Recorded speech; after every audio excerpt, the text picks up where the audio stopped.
Did you notice how they were using the present continuous, but referring to the future? That's interesting, isn't it? We haven't learned that yet. Present continuous for the future. Well, in fact, we use the present continuous when we're talking about future plans. And in that life, in that episode, we heard Anne say, she's coming tomorrow. She's coming tomorrow. That's her aunt. Now that's a plan. It's a plan. Anne then says to Jack, what's on your schedule today? What's on your schedule? And Jack says, I'm meeting a client from 4 to 5, and then I'm going to the mall. Now, those are both plans. So, let's look at how we can use the present continuous also for plans. We often use it when we describe what we have in our week, what we've arranged for our week. So, in our diary, not agenda, remember, diary. So, let me tell you, next week. Well, next week on Monday, I'm going to the dentist. I'm going to the dentist. That is not very nice. Number 2, let's look. Tuesday. Tuesday, I'm staying at home. Okay, I'm staying at home. That's okay. Wednesday, Wednesday, I'm having dinner with friends. That's really nice. That's pleasant. Thursday. On Thursday, I'm teaching some Chinese students. That'll be different. Interesting. On Friday, I'm listening to my boyfriend. He's playing in a concert, so that'll be great. And then on Saturday and Sunday, I'm going to the coast to spend a relaxing weekend. That's not a bad week. You? What about you? What are you doing?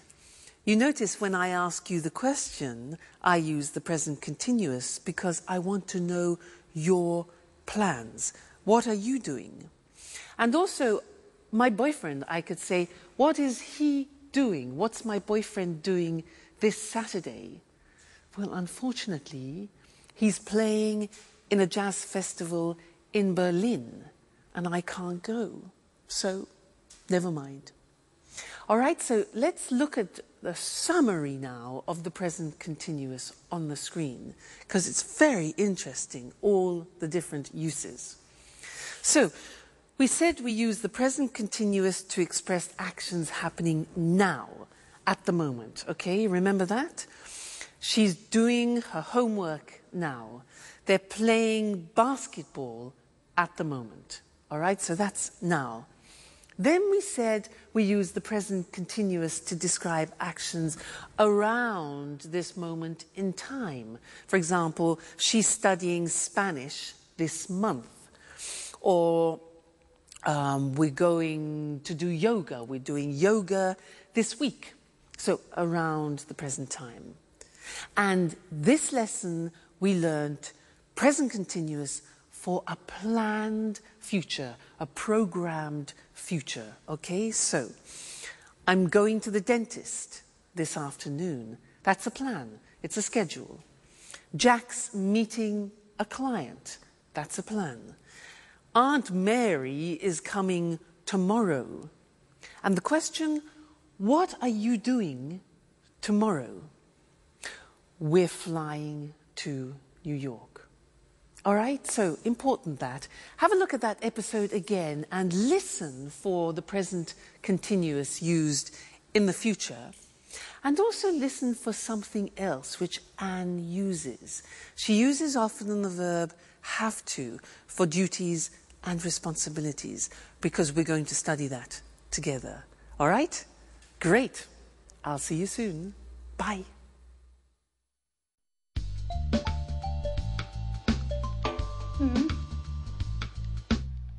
Fine. I'm looking forward to seeing you. Bye-bye. Oh my God. Okay, guys. Don't panic. What? We have to be strong and try to keep calm. What are you talking about? She's coming. Tomorrow morning. Who? Who, for God's sake? Aunt Mary, the owner of the flat. So what? Your auntie. What's so terrible about her? Let me explain. Imagine me in 50 years. You mean you, old, with your manias, your cleaning obsessions? Oh my God.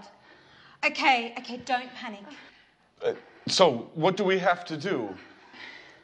Let me see. What do you have scheduled for today? Well, today is a busy day. I have to finish my painting. No way! Painting means brushes, colours, dirt and mess everywhere.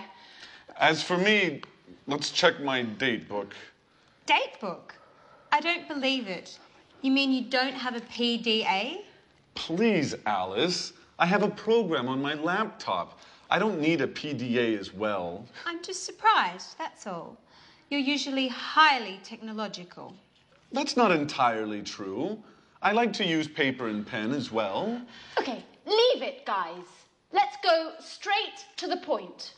What's on your schedule today?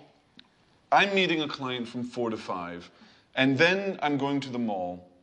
Why are you going to the mall? I want to buy a new modem for my PC. A new modem? That's not exactly business. Yes, well, there's something wrong with mine. Okay, maybe it's not that important. I can go tomorrow morning. That's very kind of you, Jack. Well, let me see.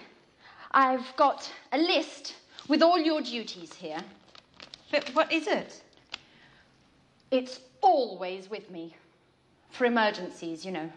Just like this one. Jack. At your orders, General. You have to clean up the kitchen. You're washing the dishes, cleaning the oven and the fridge, the burners and the basin. Oh, and finally, you have to sweep and mop the floor. I'm ready. Oh, and obviously, you have to clean your bedroom too. Oh, sounds exciting. Alice, you have to clean the living room. You have to throw all these magazines out. Put all the CDs in order. Clean up the carpet. And dust the furniture. Do I have to mop the floor as well? Of course. As for me, I'm cleaning the bathroom and all the windows. Well, I want you both in the living room at 6:30 for a detailed report. Okay? Yes, sir.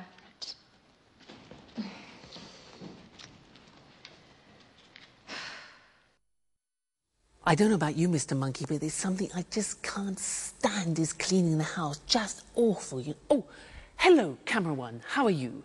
I was just talking to Mr. Monkey about what they're doing in That's Life, cleaning the house. Can't stand it. Now, did you see Anne organising everybody, responsibilities, duties?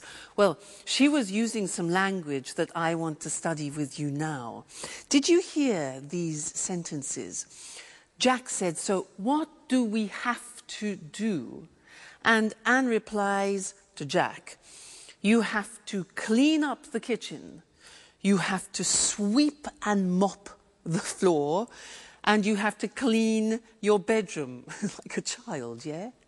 And to Alice, she says she has to clean the living room, she has to throw all the magazines out, and she has to put the CDs in order, like organize them.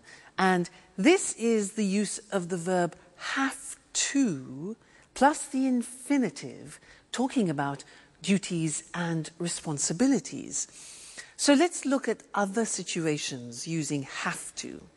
For example, I have a very important responsibility in my life, and you know who that is? Yeah, Suki. You know, it's a great responsibility if you have a dog. Let me tell you about it. For example, I have to take her for a walk at least twice a day. I have to feed her, give her food. What else? I have to keep her company too, because when she's alone, she often barks. You know, barks. Arr, arr, arr, arr, arr. So I have to keep her company. What else? Oh yeah, if I go on holiday, I have to find her kennels. Kennels is like a hotel for dogs, so that she is looked after. So she's a great responsibility. Think of my boyfriend. Now, he's a professional jazz musician, and he has responsibilities. For example, he has to practice at least 4 hours a day. He has to learn new songs. What else? He has to attend master classes, for example, and he has to work at night. Now, what about you? I'm sure you have responsibilities and duties. What do you have to do? You have families, maybe.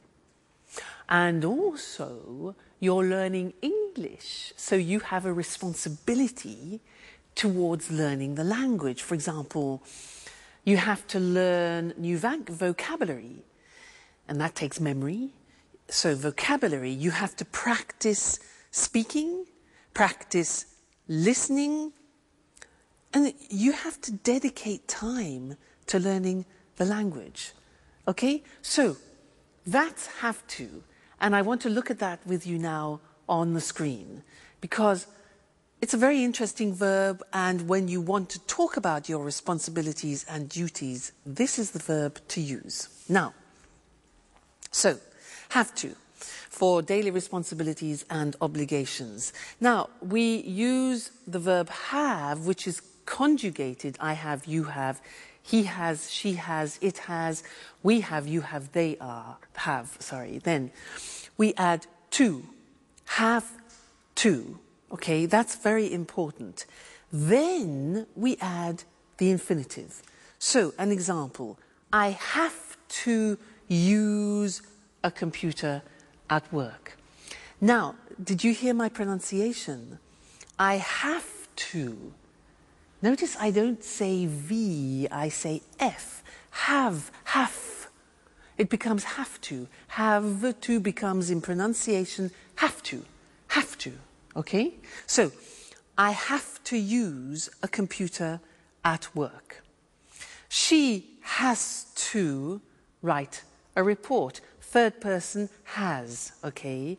She has to write a report. He has to answer emails. All right? We have to, we go back to the pronunciation with F, we have to pay taxes, unfortunately. They have to go to meetings, which is sometimes boring. Have to, okay? Duties, responsibilities. Good. Now, the examples of questions are, do you have to speak English? We use the auxiliary do, very important. It's like the verb have. So, do you have to speak English? How often do you have to travel, for example? What language does she have to learn? And where do we have to go? So remember, use the auxiliary do and does. So that's have to when we're speaking about obligations and responsibilities, and we have a lot of them in life, so it's an important verb. Great. Let's go back and see how the cleaning is going. Terrible, Mr. Monkey cleaning. See you soon. Bye.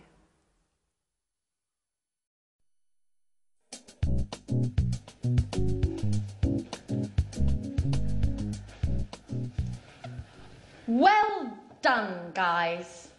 I'm proud of you. Neat and clean. Rather stressful, I know, but at last the flat is perfectly clean. Yes, but now it's us that needs to be cleaned. Oh, excuse me.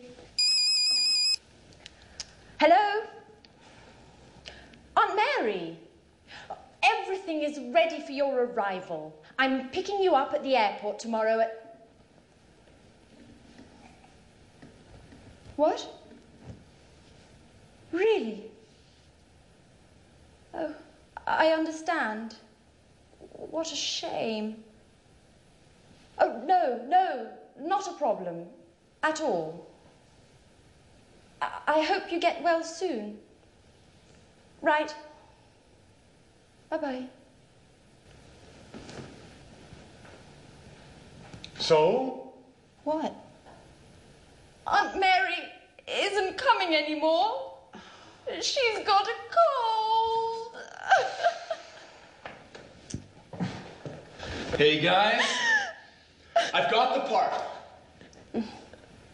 Oh. But what's happening here? Nothing special. Congratulations, Peter.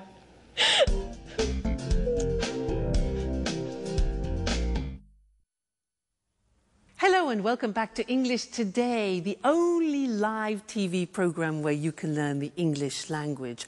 And let me tell you what happens here. Well, there are a lot of sound technicians, cameramen, technicians everywhere helping me make this program for you, and it's great. It's a real pleasure to teach you. Now, in this lesson, I want to do a general revision of the present tenses, just to be sure that you've understood everything we've learnt so far. Okay? Now, do you remember him? Mr. Dinosaur? Do you remember him? Dinosaur? He represents the simple present tense, and when we use it, do you remember? Let's check that. Mr. Dinosaur, dinosaur. These letters represent the beginning of frequency adverbs. Do you remember them? Let me remind you. O is often. So, I often drink coffee in the morning. What about this? A. Good. Always. Great. I always get up at 6:30 in the morning. This one. Usually. This one. Rarely. Rarely. Difficult pronunciation. This one. Sometimes. Great. This one. Never. Okay. And this one here. Every day. So remember, dinosaur, this is when we use the simple present for habitual actions, actions that repeat themselves with the frequency adverbs. Now, do you remember also him? Mr. Snake. He is to remind you about third person. I like, you like, he likes, she likes, it likes. Often we forget to put the S on the third person. He's here to remind you. And also the auxiliaries, does. Negative, doesn't. Okay, so Mr. Dinosaur, Mr. Snake, simple present. Great.